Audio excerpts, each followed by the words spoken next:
Hi, welcome to your weekly energy forecast for the week of December 7th through the 13th of December 2020.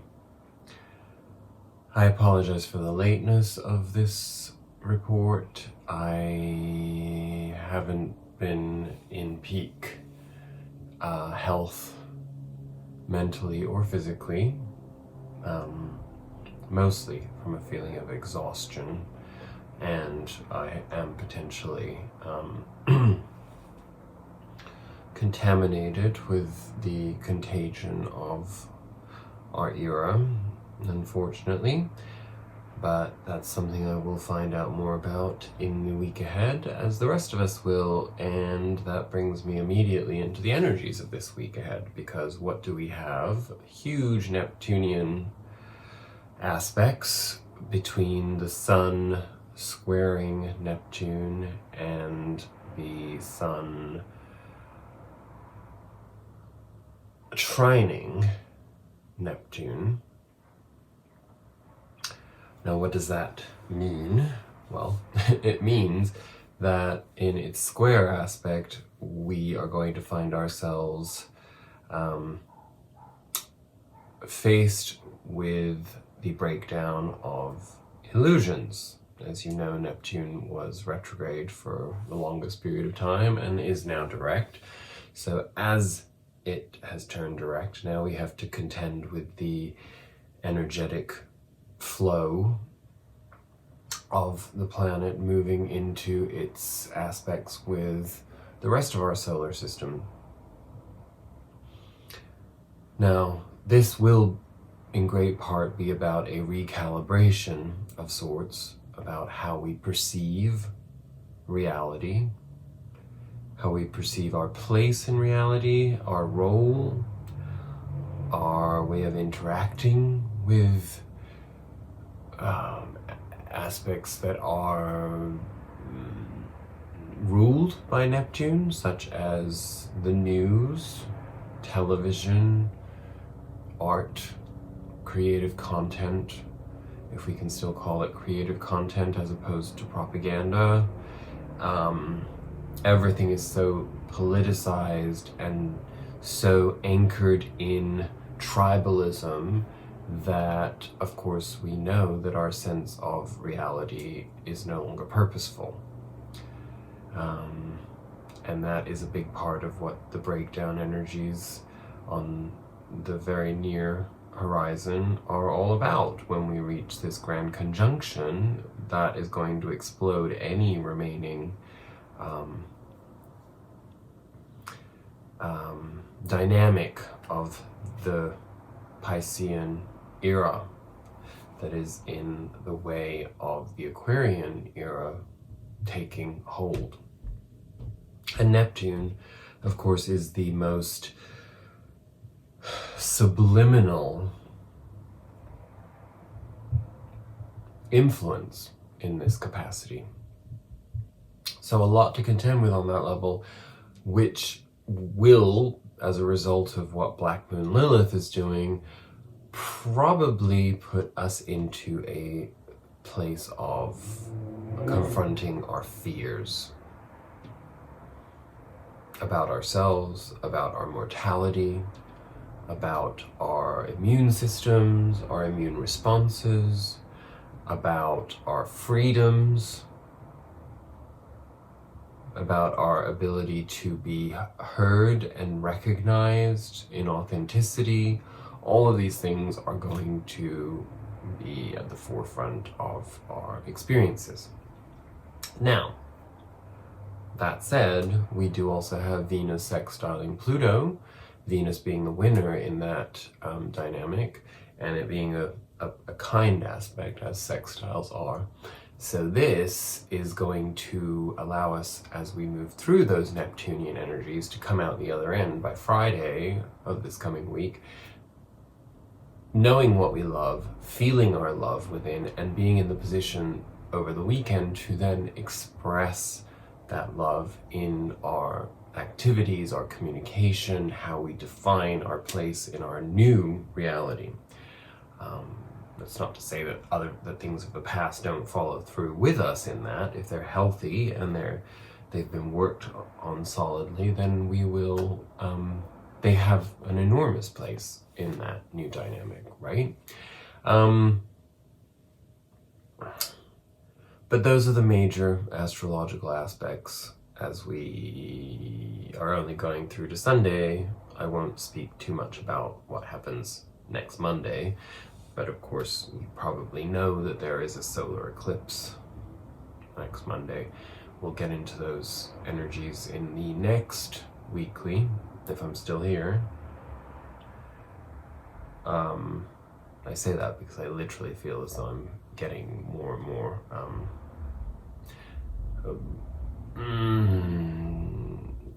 in a physical battle within myself in order to fight whatever is going on with me in my immune system.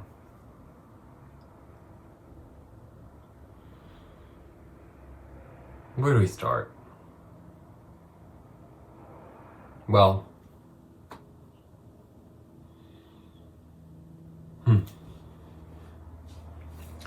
we got 2 spirit animal oracle cards this week. We got these 2.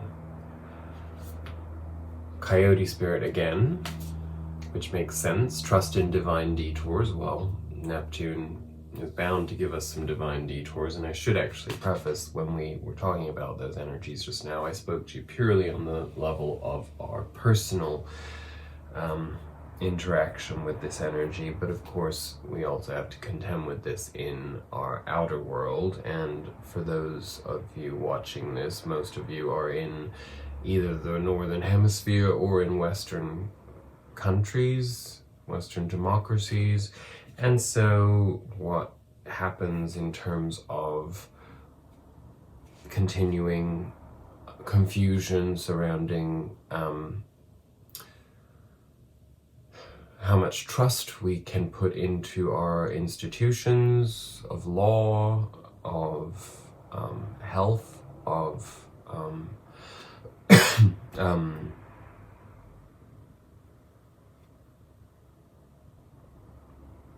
responsibility.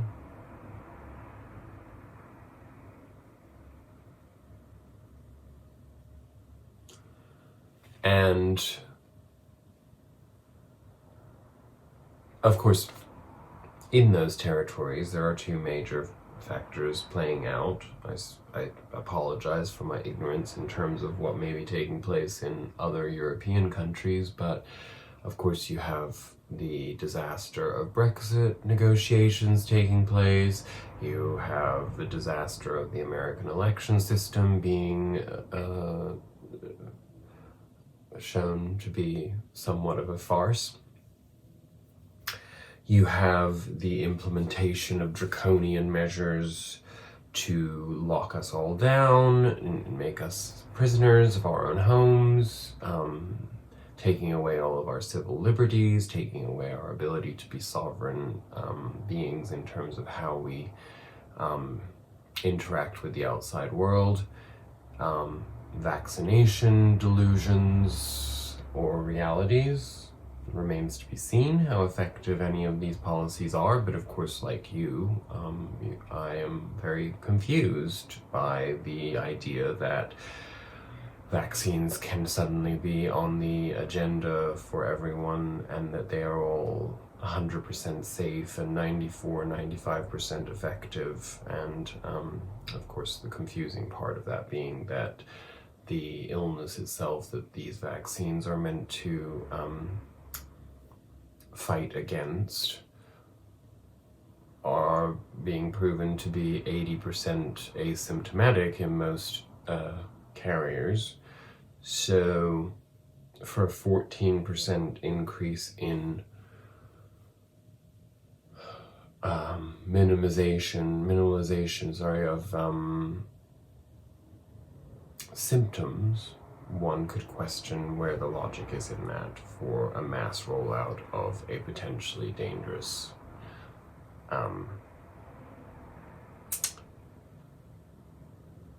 immunology policy.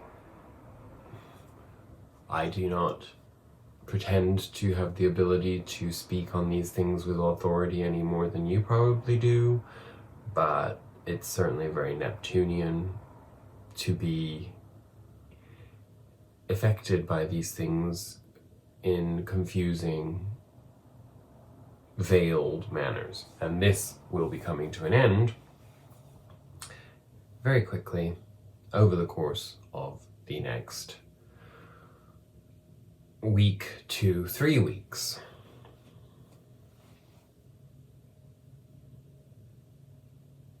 Okay, that's all I'm going to say on that. It's really hard to stay invested in society and community as a result of all that we've seen in 2020. You know, in many ways it's actually encouraged us to have an even more individuated experience of ourselves in community, in tribe. And it's very difficult to establish any sense of interaction with other people and tribes, and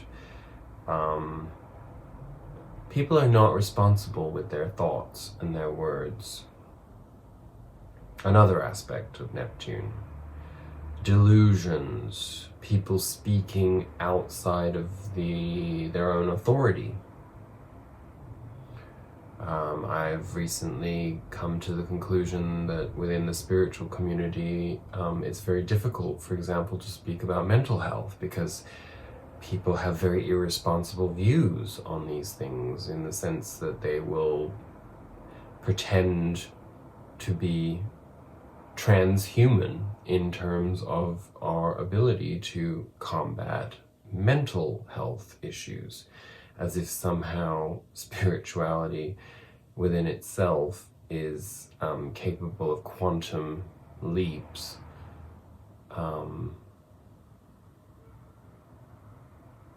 to balance brain chemistry and to redress trauma response. Now, of course, spiritual practices have the goal to balance and eventually eliminate the chaos and pain that derives from trauma and neurotransmitter deficiencies or confusion. But to tell a person who is on an antidepressant that spirit is going to resolve withdrawal issues, rebalancing of brain chemistry, that's not only irresponsible, but not words spoken from a place of love. So if you believe that and you've been transmitting that to the outside world, in all frankness, you are demonic. And you're a part of the problem. Not wholeheartedly in your existence, but in that dynamic. Because you're not practicing empathy and compassion. You're not putting yourself in somebody else's shoes to understand. And this is a huge problem in our culture in general, and it's certainly something that's been very triggering for me over the last week, is understanding how, no matter what happens, humanity is always going to be very egocentric and driven from an egoic place. That is not going to change. You are going to continue to exist in the third dimension like the rest of us. And if you have delusions of thinking that you are somehow going to transcend that in a physical manner into some other state that takes you outside of the restrictions of the human body, you are misled and frankly dangerous. And if you don't like me saying that, get off the ride. This is my ride. And I don't need you if you're going to be going against the grain of what is evident in our human experience. It is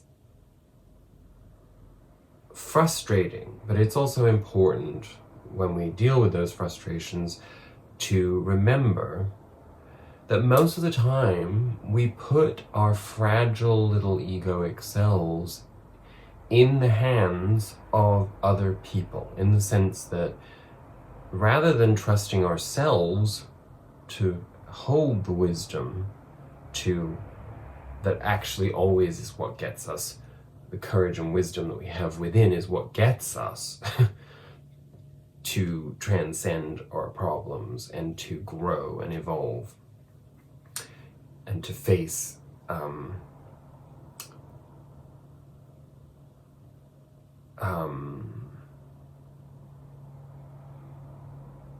adversity with bravery, intelligence, and dignity.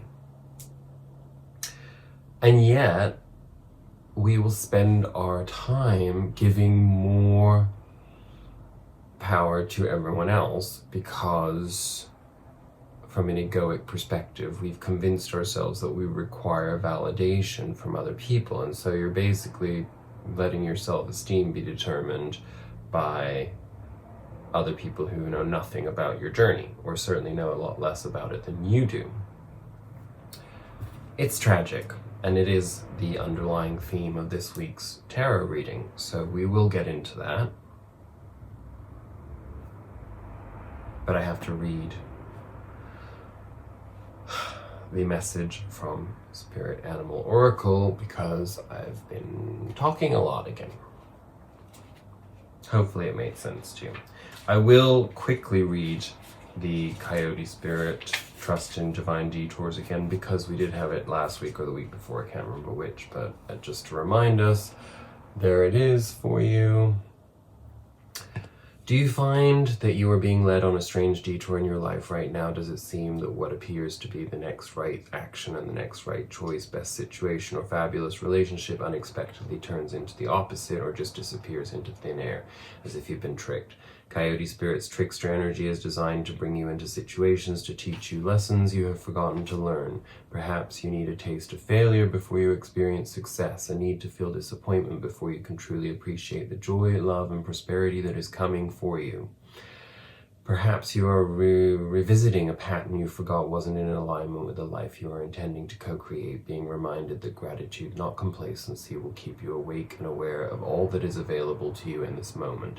Coyote Spirit reminds you to laugh about the unexpected twists, to develop humility and gratitude while releasing your attachments to the form of your desires, even when you suddenly find yourself on a detour, wondering when you will get back on track to manifesting what you desire. Remember that Spirit has a plan and wants the best for you. Trust in divine order now. Coyote Spirit is a divine helper. No matter what seems to go astray, things are exactly as they are supposed to be. Sometimes a goal is so enticing and alluring that you lose your footing in the pursuit. You begin to fixate on capturing this prize, whether it be an opportunity you have always wanted, a relationship with that elusive someone, or the promise of that big break. Coyote Spirit warns you that this trickster energy seducing you now will yield nothing but disappointment and unnecessary heartache if you let yourself be fooled. Great Spirit wants the best for you, so when your plans go topsy-turvy, know that Coyote Spirit is present to protect and bless you. Listen to her gentle warning not to take the world too seriously or become too attached to the form and timing of your desire. Something better is beckoning. If you learn your lessons and lighten your heart, it will not be long before you see that crooked though the path may have been, you were on the right one all along. Reminds me of this amazing Madonna song on her last album, Madame X, called Extreme Occident, where she sings the lyrics, "The thing that hurt the most is that I wasn't lost." It's very potent as an idea, because we spend our whole lives, again, very Neptunian, being told that we're wrong, pretty much, for feeling the feelings that we feel. I'm just getting my tea, excuse me. And yet, feelings are, of course, manifestations from the heart of what our truth is. our inner truth, not anybody else's. So to have those denied by other people, or to receive rebuttals from others, while it's their entitlement to not share your enthusiasm for your belief system, it's not their entitlement to infringe on it. So, so we must remember that. Okay. Our other spirit animal oracle message is number 26, Flamingo Spirit, embrace the in-between. Which also probably speaks volumes for this period of time leading up to the Grand Conjunction on the 21st of December. We are in between again. I know, it gets tiresome, but the planets are always moving. They're always coming up with some new influence. That is the problem of a lot of the astrology of this year, is that I think a lot of our gurus are going to end up looking mighty foolish because of how linear their process of explanation has been. And humans are built to want an end to everything. Well, that's simply not the case. It never is. And so it can be really frustrating listening to some people, because there's never a graduation point, because no sooner do you reach one point, you're then hearing them go like, and now this dark, difficult chapter is about to emerge. So best to remember that expectation is always the enemy if you want balance and harmony. It will only lead to disappointment. Okay.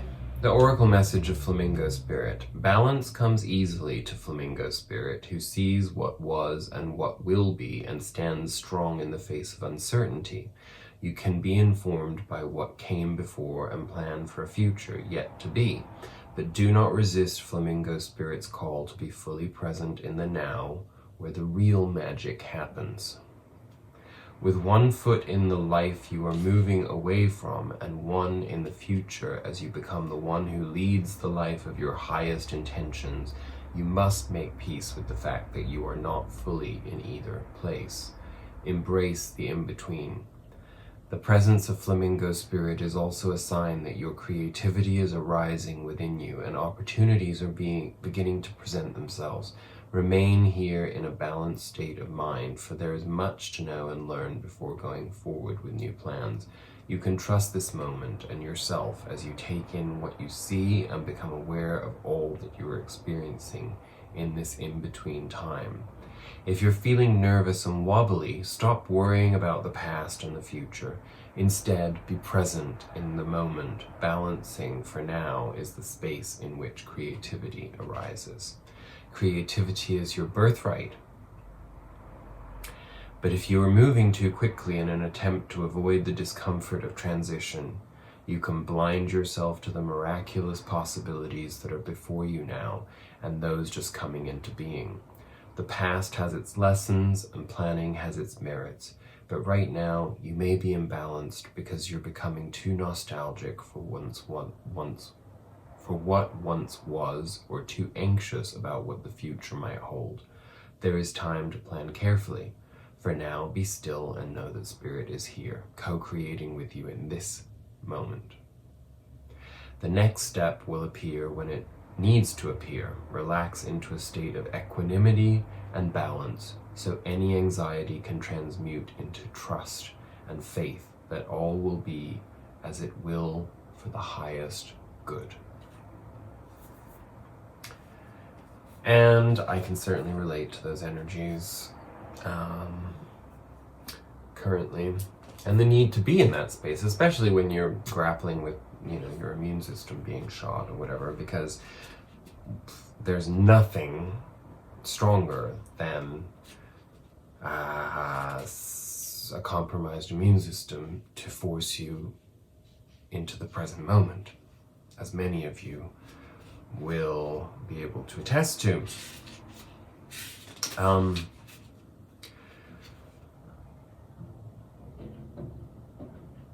Our Sacred Destiny Oracle card of the week, interestingly, is forgiveness. There's a beautiful image reaching up to a new moon, even though we're coming up to a full moon. No, what am I talking about? No, we are coming up to a new moon. Oh, no, pay no attention to me. I'm very confused. What does forgiveness tell us? It represents the sunset glow. As the sun sinks behind the horizon and the reds and oranges turn to the lavenders and deep purples of the ensuing night, the day is complete. Sunset signifies that a new cycle has begun. As each star emerges into the velvet sky, we enter a realm of the dark unknown where magic and even the mystery of life itself seems to shimmer above us.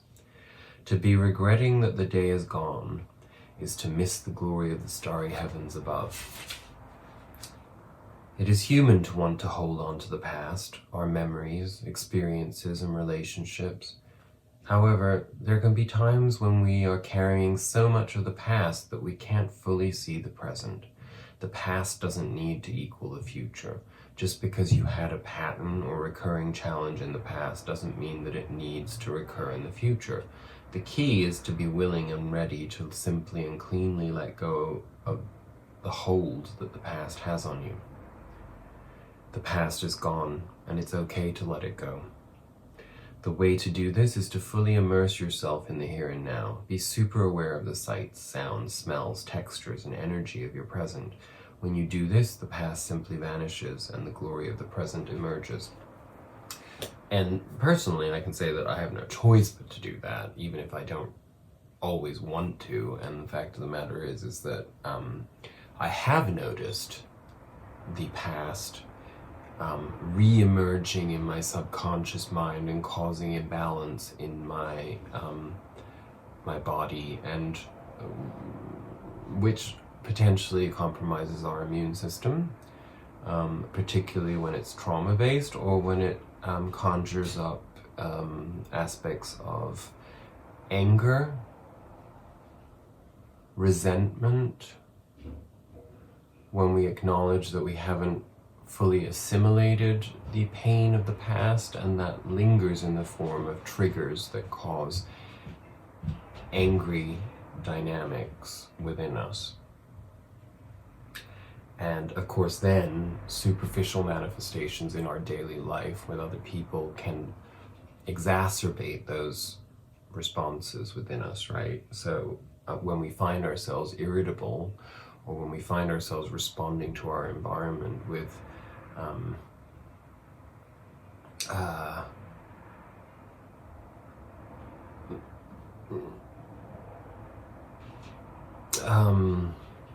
rigidity, it's usually an indication that we're not at peace with our past or with aspects of, our process. Which is inevitable because nobody has that kind of time to constantly be, I remember when I was very young, when I say very young, I mean in terms of adulthood, holding on to this idea that I could somehow always work through the narrative and the fallout of my experiences as close to the moment of experiencing them as possible, and that somehow that would keep me on top of my game.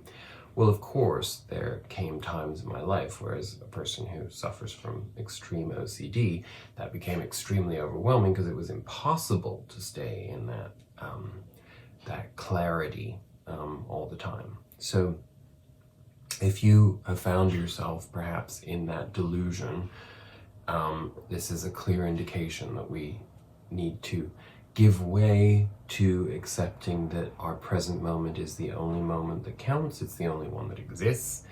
And as painful as it can be, or as sad as it can be sometimes, to eradicate the ties that we have to our past, mainly because we don't want to accept the abundance that awaits us in the present moment, because we're lazy, because we're disconnected from our heart, because we're too connected to our head.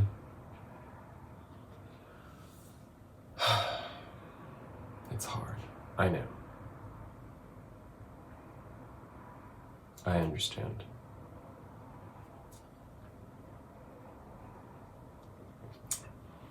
And that is why our underlying energy of the week is the Three of Swords.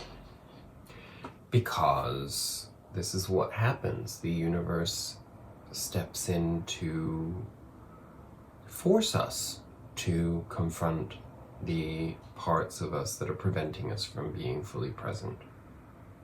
And pain and trauma and unresolved grief, which of course manifests as anger, these aspects of our human experience anchor us in low frequency energy that causes us to feel tired mentally and physically and potentially become ill.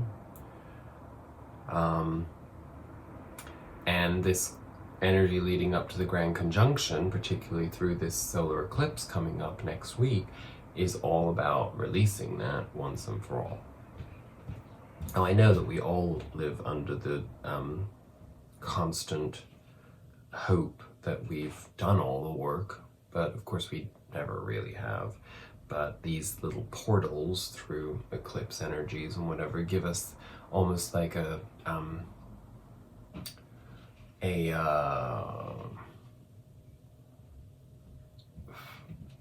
shortcut through cosmic means to cut out things that don't serve us, that are stopping us from moving ahead on our journey, right? So, let's get into this reading, because of course it is a little ominous to have the Three of Swords as our underlying energy.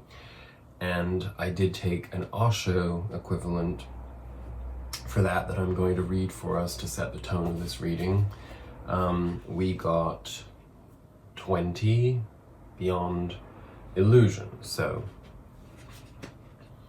Major Arcana card in the form of Judgment, and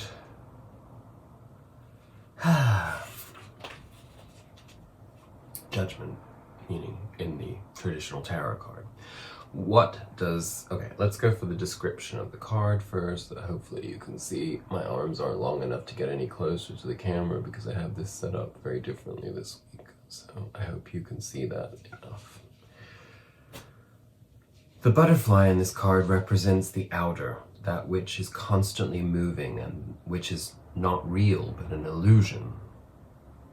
Behind the butterfly is the face of consciousness, looking inward to that which is eternal. The space between the two eyes has opened, revealing the lotus of spiritual unfoldment and the rising sun of awareness. Through the rising of the inner sun, meditation is born. The card reminds us not to look outside for what is real, but to look within.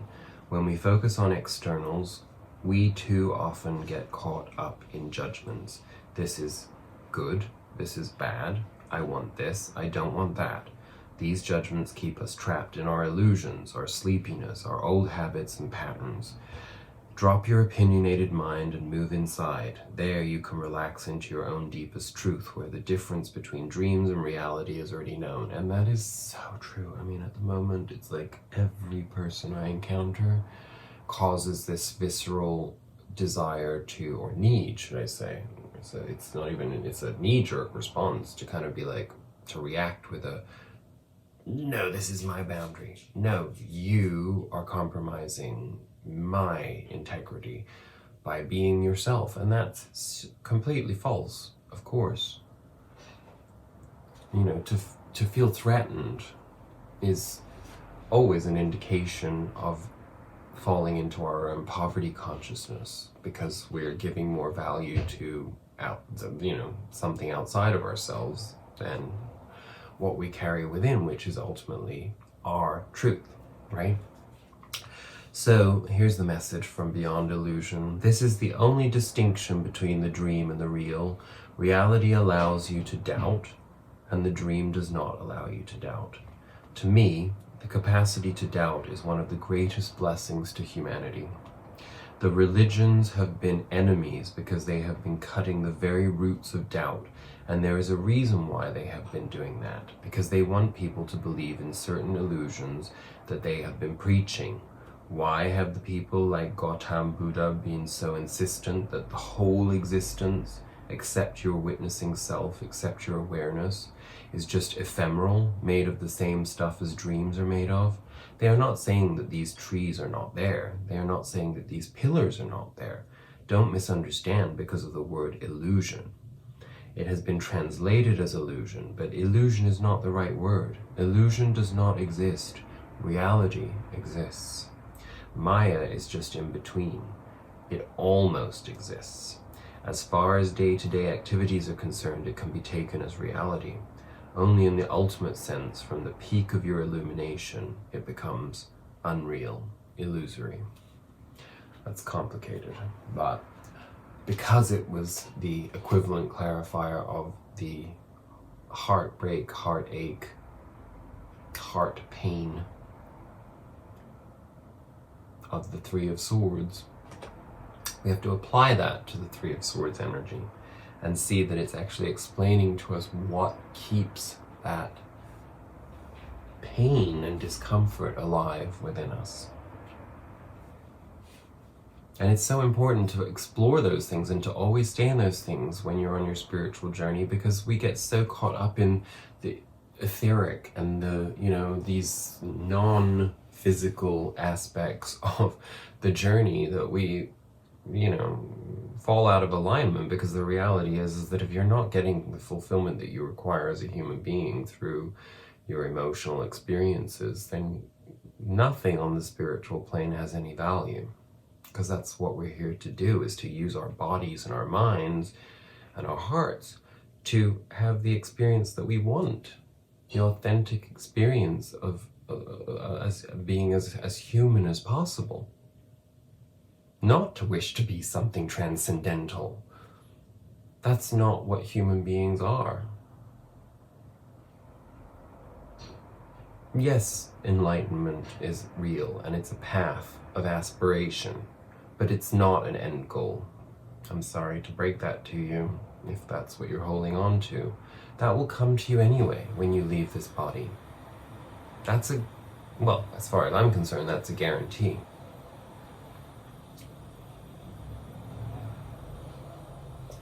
Okay, so what do we have at the center of our reading this week? We have the Magician, the reminder that we create our experiences, that we have everything within our power to create any experience that we want. But what has kept us from doing that is the Five of Cups. Again, this is the consequence of the Five of Cups. The Five of Cups is essentially more along the lines of like how we're consciously experiencing this in our life and the behavior that manifests as a result of being in that state of mind. To be so focused on the pain, the loss, the heartache, the difficulties, that we can't actually focus on what remains and that we can use in order to feed ourselves to move on to the new path.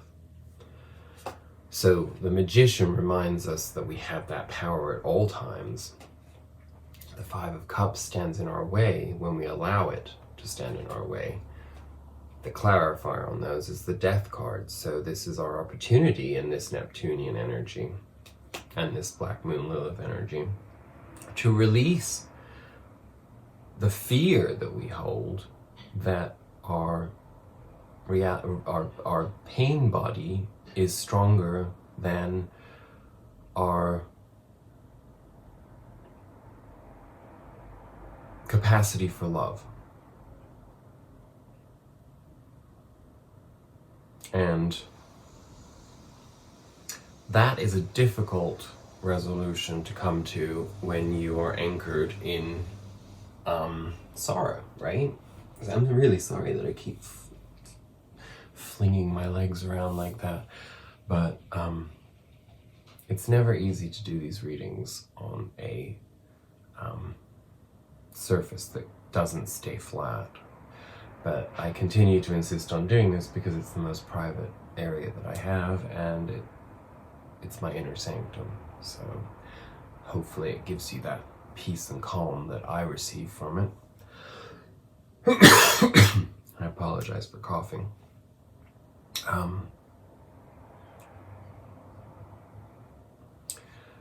Our past, it's interesting because we got temperance, so we got this idea that, so much of our energy in the recent past, actually I would say my instinct tells me this is our entire 2020 summed up has been temperance.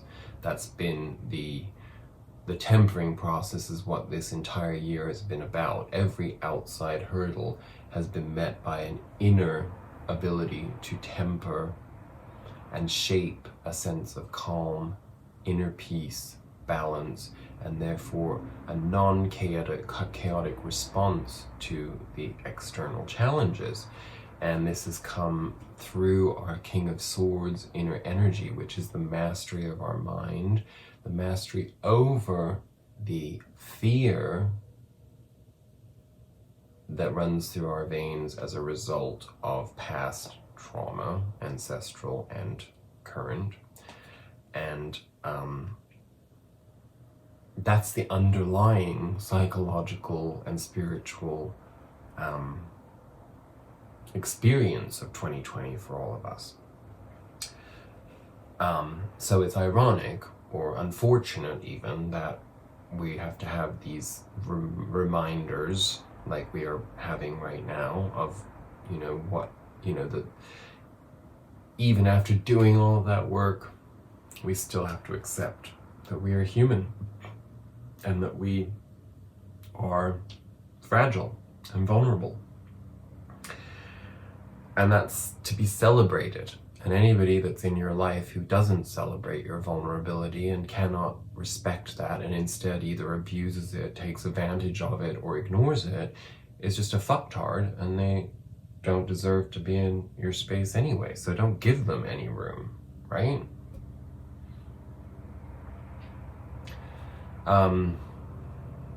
Our underlying recent past energy, the Two of Pentacles.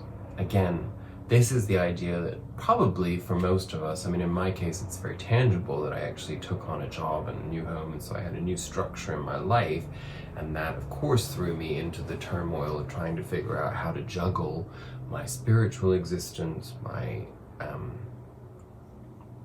practice with having a life suddenly, immersed in external chaos and problem solving and organization for other people, other people's priorities, trying to figure out how to make them my own in a way that integrates the best of me.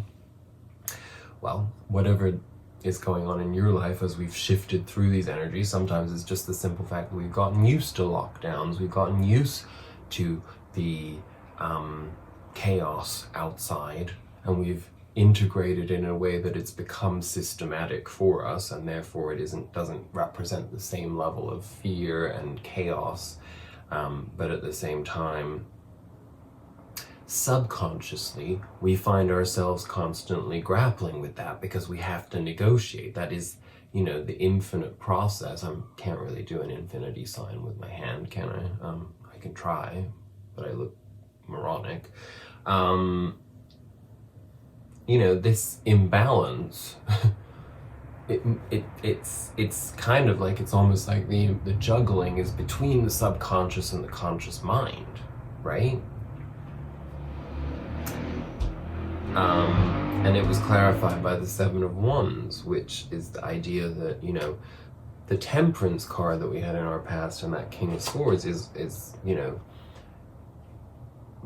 is the Six of Wands. It's the victory, you know, in establishing that ability to temper. But then what happens after the victory is that then we have to defend that truth in the world. And when we find ourselves juggling, that's pretty challenging.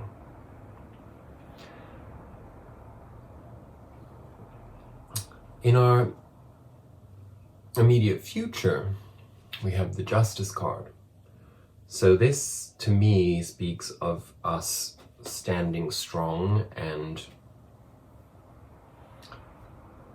as a result of working through, remembering what that temperance energy has served, how it's served us, and what it has given us, and then going through this recent past of trying to juggle the subconscious and conscious perspectives and the learned responses and the new responses and so on and so forth, you know, we are rewarded by the universe, by spirit, for that, in the form of regaining our self-worth and being able to externalize it with authority, with dynamism, with self-confidence, with strength, with empowerment, and with generosity and kindness too.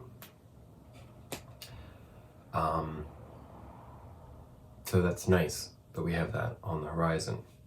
Our crowning energy, we do have the Four of Swords clarified by the Six of Swords. Now, of course, fortunately, what's missing there is the Five of Swords, because we don't want to be in that egoic struggle of the Five of Swords, of winning for the sake of winning, in order to get to the Six of the Swords, which is the realization that our egoic struggles do not serve us, and so we may have had some choppy waters to deal with as a result of that, emotionally, to the degree that it's thrust us into moving away to calmer waters and to solid ground. Now, what the Four of Swords clarified by the Six of Swords tells me is that we are probably going into a very small vacuum of slowing down, resting, having to focus on self-care, prayer, healing, meditation.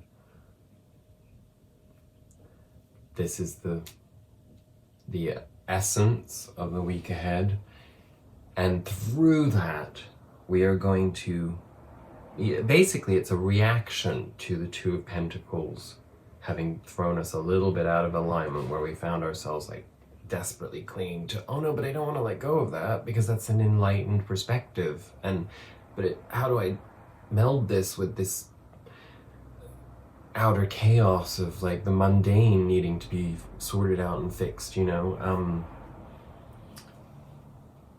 This can even apply to those of you living in the disappointment of holidays not living up to your expectations this year.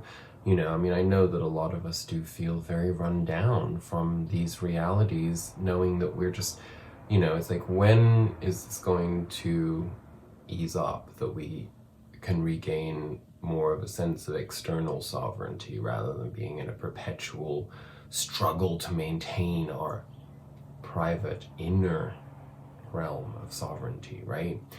And so, because we know that this is kind of a last run, so to speak, in a certain way, of the chaos, which will probably take us through to the end of this year, unfortunately, for many of us.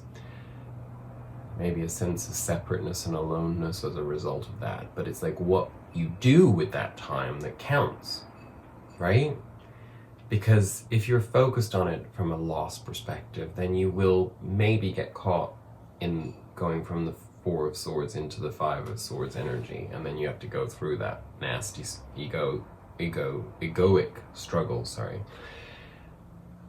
But this reading is telling us that we actually get to fast track if we take the time to use that anchoring and rest and self-care spiritually and physically. And that then allows us to move on to the Six of Swords energy. So definitely worth keeping in mind, right? because you can save yourself a lot of time and effort. Oh God, I'm so uncomfortable right now. Excuse me. I'm gonna lie like this and you can just deal with it. I don't know how, it probably looks kind of sleazy from what I can see right now, but whatever. I'll pull my shorts down a little. There we go. Always ready for a high kick. Okay. In our present environmental self delineation, we got the moon.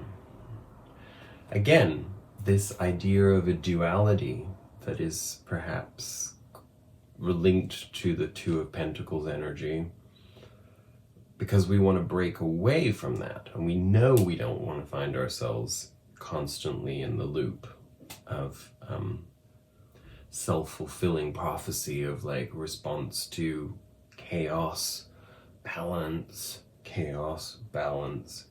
you know, that's essentially what the moon is too. It's the subconscious mind fighting the conscious mind, and it's like, which voice are you going to give into? You know, lunacy of the moon, or sanity. And when I say sanity, I don't, you know, sanity is really the idea of like the cleanness of mind and spirit, right? And it was clarified by the Four of Pentacles. So, you know, where this poverty consciousness is coming from in terms of our mental and spiritual wellness, how we present ourselves in our environment, comes down to a belief that we could lose something at present.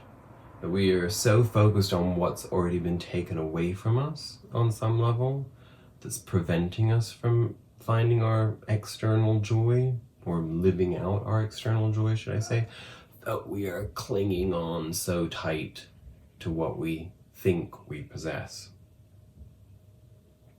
And Spirit is telling us to do the complete opposite, to relax and release.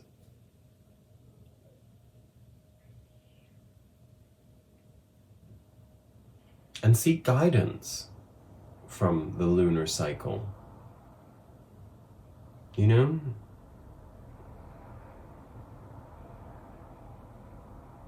There isn't like a giant ball in the sky shining down on us, you know, just for the sake of, you know, the random ball in the sky, you know. Everything that's happening, the effect that it has on the tides, on water and bodies of water on the whole, you know, apply that to yourself and understand it viscerally. Our health is determined by the moon and the sun.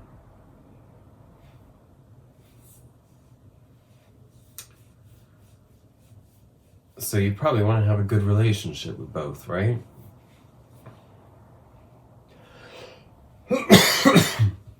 Excuse me again.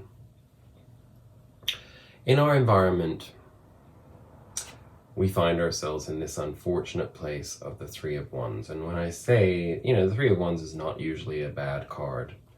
It establishes that we've done a lot of the work that we need to do, perhaps even all of the work that we need to do, and then we find ourselves in that place where we're looking out on the horizon, waiting for our ships to come in to bring us the rewards, the fruits of our labor.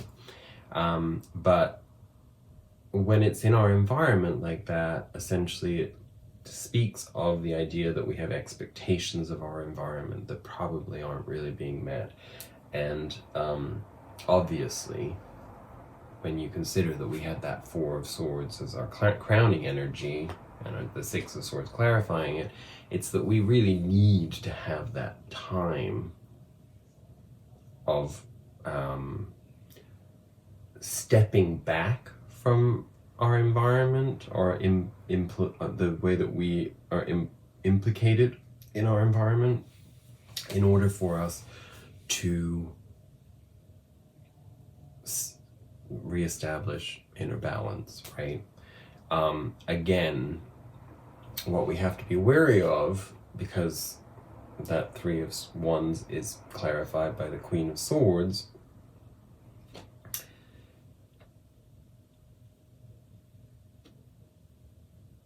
is boundary based. It is based on the idea that we do not want to find ourselves in our place of expectation or waiting, anticipation. We don't want to find ourselves getting ahead of ourselves into a place of frustration and disappointment, which then in turn means that we don't allow for a flow. We actually get into the lower octave interpretation of the Queen of Swords, which is being a fighting bitch, being cutting, being defensive, being aggressive towards other people's reality. And we don't want to get there, because that takes us back into the imbalance of the Two of Pentacles. It takes us back into the triggering of the Three of Swords energy.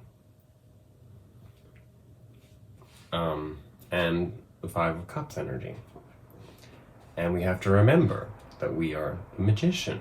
We hold all the elements. We are the alchemist. We can change anything we want about our reality. Anything at all. So be it. But we're human, and our psychology card,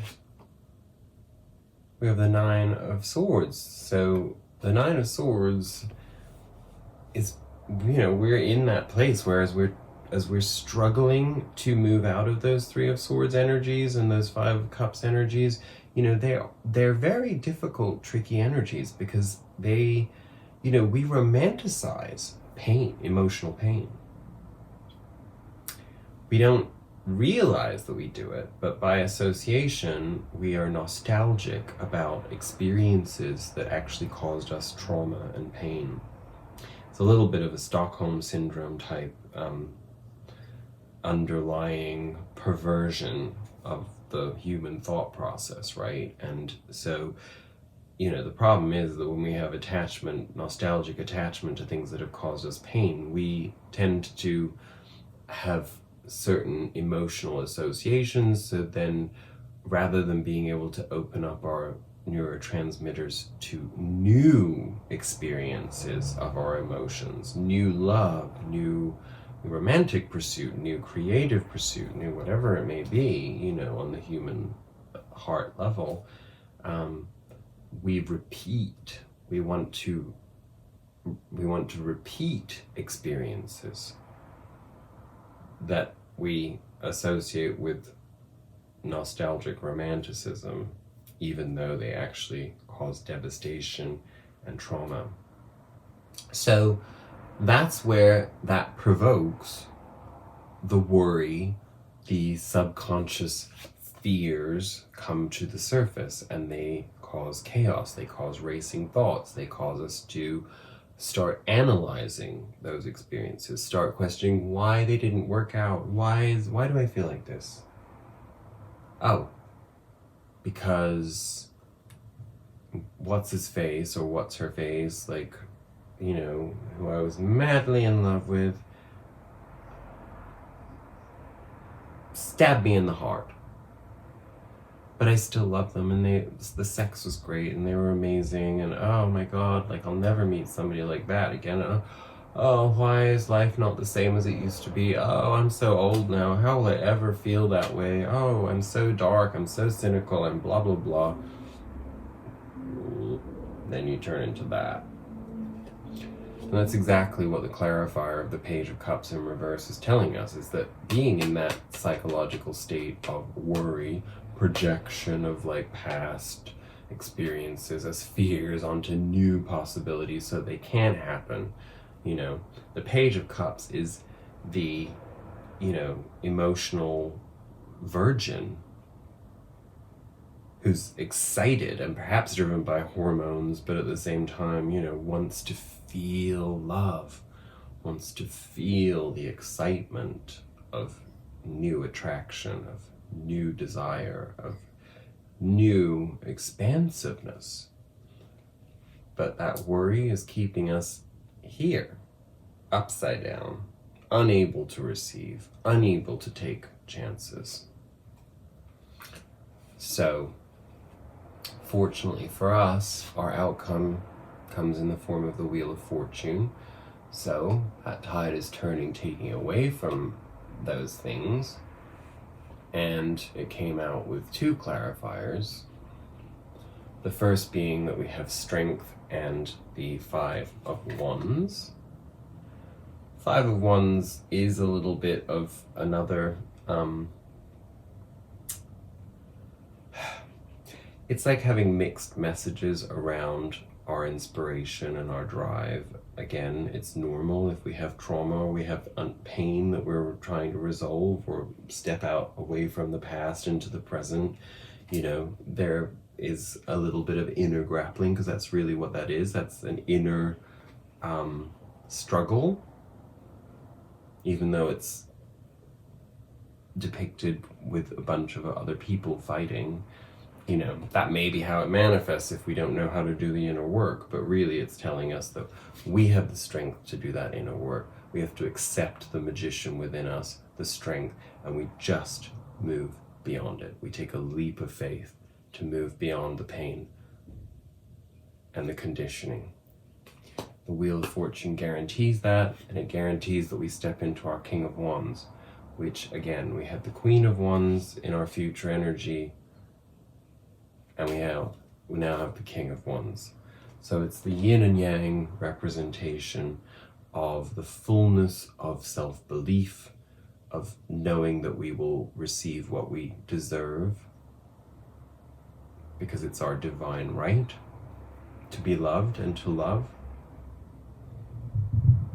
to be inspired and to inspire, to create and to be a muse to other people's creative processes.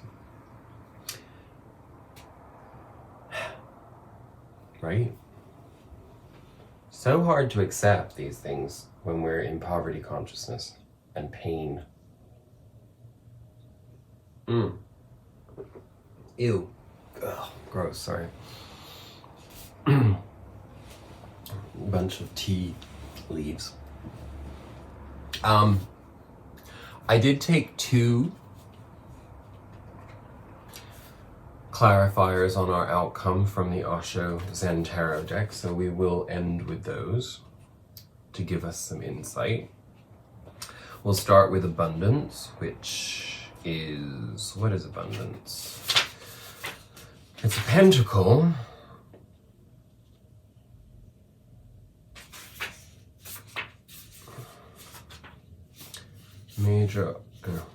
Okay.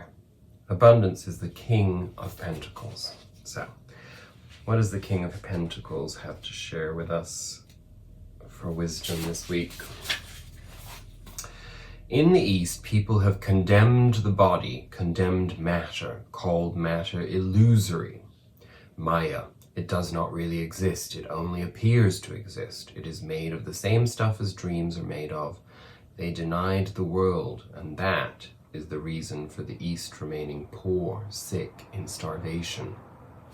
Half of humanity has been accepting the inner world but denying the outer world. The other half of humanity has been accepting the material world and denying the inner world. Both are half, and no man who is half can be contented. Can't make this shit up. You have to be whole, rich in your body, rich in science, rich in meditation, rich in consciousness. Only a whole person is a holy person, according to me. I want Zorba and Buddha to meet together. Zorba alone is hollow. His dance has not an eternal significance. It is a momentary pleasure. Soon he will be tired of it, unless you have inexhaustible sources available to you from the cosmos itself. Unless you become existential, you cannot be whole. This is my contribution to humanity. The the whole person. So that's something to meditate on for sure, right? Excuse me. And finally, and most importantly, we got the Master.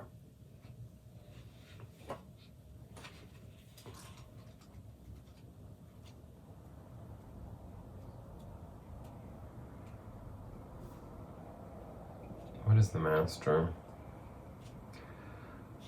It's gonna take me a while, I apologize. Well, it's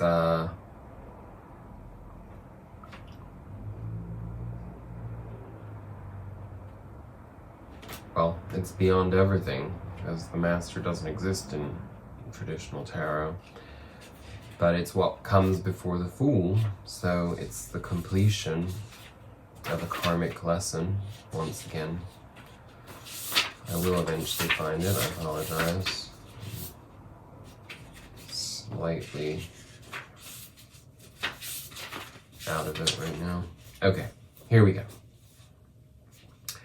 The Master in Zen is not a master over others, but a master of himself or herself. His every gesture and his every word reflect his enlightened state. He has no private goals, no desire that anything should be other than the way it is. His disciples gather around him not to follow him, but to soak up his presence and be inspired by his example. In his eyes, they find their own truth reflected, and in his silence, they fall more easily into the silence of their own beings. The Master welcomes the disciples, not because he wants to lead them, but because he has so much to share. Together, they create an energy field that supports each unique individual in finding his or her own light. If you can find such a master, you are blessed. If you cannot, keep on searching. Learn from the teachers and the would-be masters and move on. Karavete, Karaveti, said Gautama Buddha, keep on moving. Keep on moving, don't stop, no. That's right. Listen to some Soul to Soul. 30 years ago, they were preaching wisdom that we're seeing right now. So there you have it. Okay, I'll also read this part of the Master. Okay. Beyond mind, there is an awareness that is intrinsic, that is not given to you by the outside and is not an idea, and there is no experiment up to now that has found any center in the brain which corresponds to awareness. The whole work of meditation is to make you aware of all that is mind and disidentify yourself from it. That very separation is the greatest revolution that can happen to man. Now you can do and act on only that which makes you more joyous, fulfills you, gives you contentment, makes your life a work of art, a beauty. But this is possible only if the Master in you is awake. Right now, the Master is fast asleep, and the mind, the servant, is playing the role of Master. Playing the role of Master. And the servant is not even your servant. The servant is created by the outside world. It follows the outside world and its laws. Remember what we said at the beginning of this about poverty consciousness, submitting, giving more importance to how other people perceive you than how you perceive yourself, allowing other people to have more authority and judgment over your experiences and your perception than you give yourself. That is insanity. Once your awareness becomes a flame, it burns up the whole slavery that the mind has created. There is no blissfulness more precious than freedom, than being a master of your own destiny.